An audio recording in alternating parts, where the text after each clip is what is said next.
토닥토닥 괜찮아.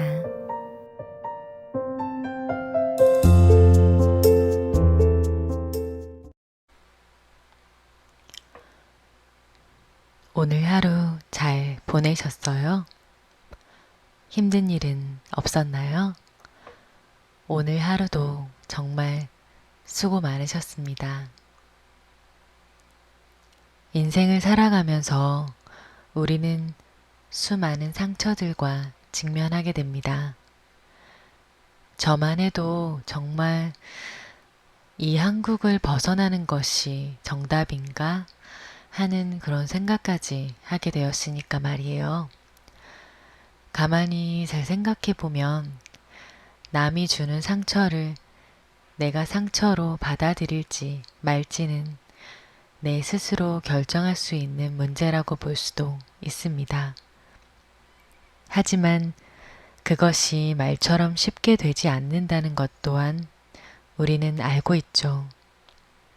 오늘은 타인이 주는 상처들로 인해 아파하는 많은 분들을 위해 이야기를 해볼까 합니다.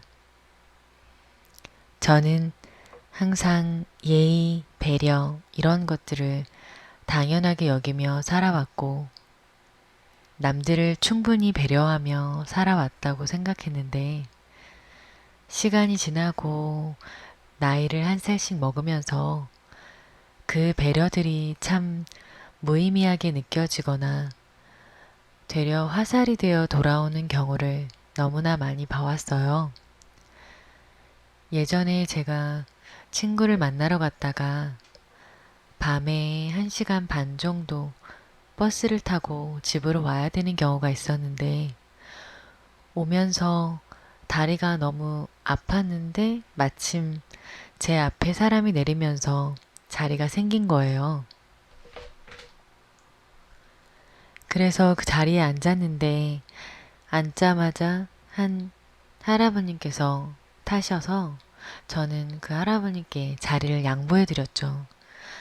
그리고 몇 정류장을 더 가서 다시 자리가 또 났는데 그 어르신이 제게 앉던 자리를 양보해 주시고 앞으로 앉겠다고 하셨어요. 근데 그 찰나에 다른 여자분이 그 어르신의 엉덩이를 밀치고 그 자리에 앉더라고요.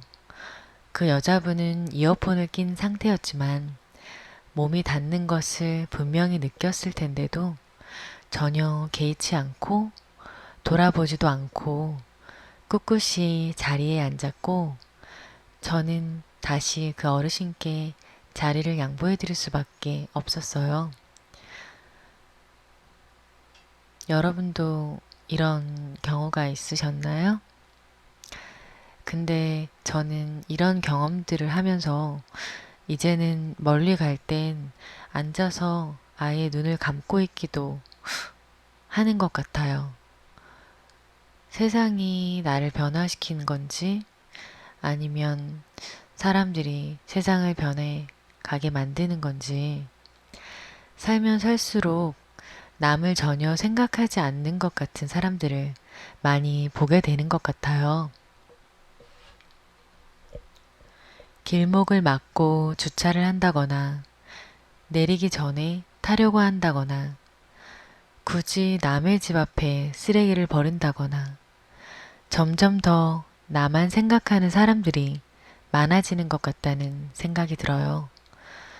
근데 문제는 제가 이런 것들에 대해 어릴 때는 마음으로 상처받고 조금 더 커서는 머리로 계속 되뇌이다가 지금은 실제 입 밖으로 표현하기 시작했다는 거죠. 그건 용기가 생겼다는 뜻이기도 하지만 예민함과 화가 그게 달했다는 뜻이기도 한 것 같아요. 저는 살아오면서 야, 그냥 신경을 쓰지 마 라는 이야기를 많이 들어왔어요. 영화를 보러 가서 쓰레기를 그냥 두고 나오는 사람들을 보면서 밖에 쓰레기통이 있는데 왜 여기 버리지? 그럼 치우시는 분들이 힘들잖아.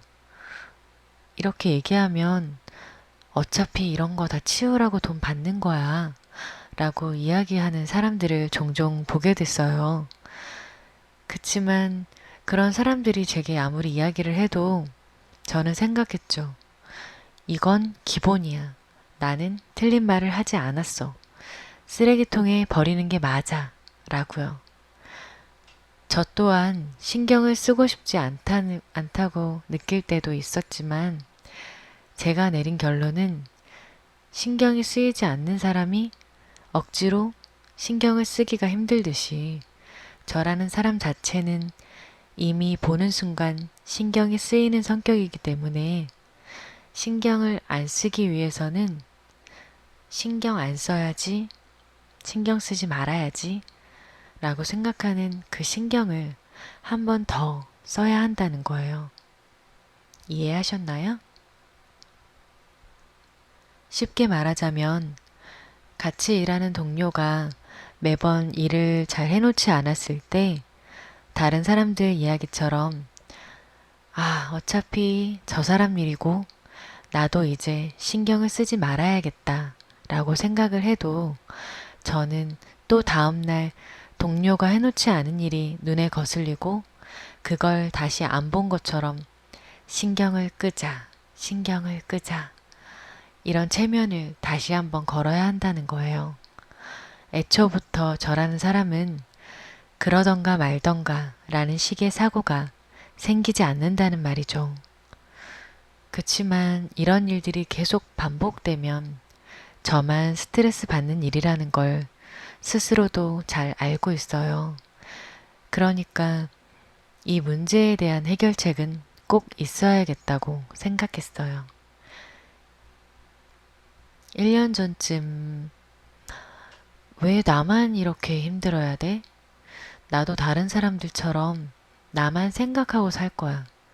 이젠 정말 상처받고 싶지 않아. 라고 생각하며 샀던 책이 있습니다.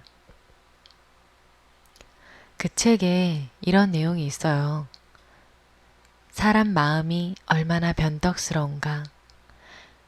1분 전에는 죽고 못 살 만큼 친하다가도 1분 후에 너 죽고 나 죽자고 덤비는 살벌한 관계로 돌변할 수도 있는 것이 인간관계다.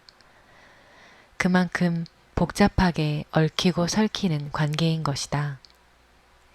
내가 설령 팩트를 알고 있다고 해도 그것이 과연 진실인지에 대한 확신이 없다면 상대방의 상처를 염려해 말을 줄이고 감정을 여과한 후에 표현한다면 그것이야말로 진정 섬세한 테크닉이 아니겠는가? 그것의 다른 이름을 우린 배려라고 한다. 생각보다 많은 사람들이 인간관계에서 자신만 상처를 받는다고 여기며 살아간다. 그런 생각의 밑바닥에는 1차적으로 나르시시즘적인 심리가 깔려 있다. 나는 선하고 착한 사람이다. 그런 내가 남들에게 피해를 주거나 상처를 입히는 행동을 할 리가 없다. 따라서 인간관계가 나빠진다는 건 상대방의 잘못이 있다는 의미다. 내가 괴로운 건 그들이 내게 상처를 주기 때문이다. 등등의 생각이 기본적으로 전제되어 있는 것이다. 저는 항상 내가 도움을 줄 때가 많아. 고로 나는 피해를 볼 때가 너무 많아. 라고 생각했었어요. 근데 누구나 그렇다는 거죠. 사람이 누구나 내 입장에서 먼저 생각하기 때문에 인간관계에서 나만 상처를 받는다고 여기며 살아간다는 거죠. 여러분은 어떤 생각이 드셨어요? 얼마 전 TV 프로그램에서 관계 중독에 빠진 대한민국이라는 주제로 강연을 하는 교수님의 이야기를 들은 적이 있어요. 학연, 지연, 혈연 등등의 이유로 우리는 관계 속에 묶여 진실에 대해 묵인할 때가 많다는 것이죠. 누군가가 회사에서 겪은 힘든 이야기를 하면 다들 그래 라며 대수롭지 않게 여기거나 불만을 얘기해버려 라고 극단적인 이야기를 할 때가 있습니다. 정작 본인은 이야기를 하지 못하는 경우가 많으면서도 말이죠.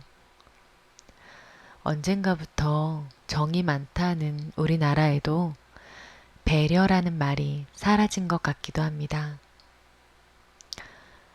몸의 이상 신호에 대해선 크게 반응하며 병원을 찾지만 마음의 문제에서는 그렇지 못한 것이 현실이라고 이야기하면서 마음도 똑같이 대우해줘야 한다고 이 책에선 이야기하고 있습니다. 조금만 상대방의 입장에서 생각하고 말과 행동을 한다면 서로 상처받는 일도 조금은 줄일 수 있다는 거죠. 그럼에도 불구하고 상처를 아예 받지 않는 것은 참 힘든 일인 것 같아요. 영어에서 꼼꼼함을 의미하는 단어인 meticulous는 두렵다는 의미의 라틴어 meticulous의 그 어원을 두고 있다고 한다.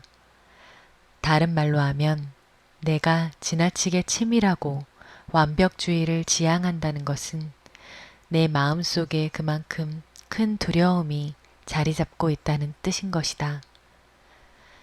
가끔씩 여러 매체에서 당신은 착한 게 아니에요. 그걸 하지 않으면 당신이 불편해서 그러는 거예요. 라는 이야기를 종종 들은 적이 있어요. 저는 그때마다 그 말에 절대 동의할 수 없어.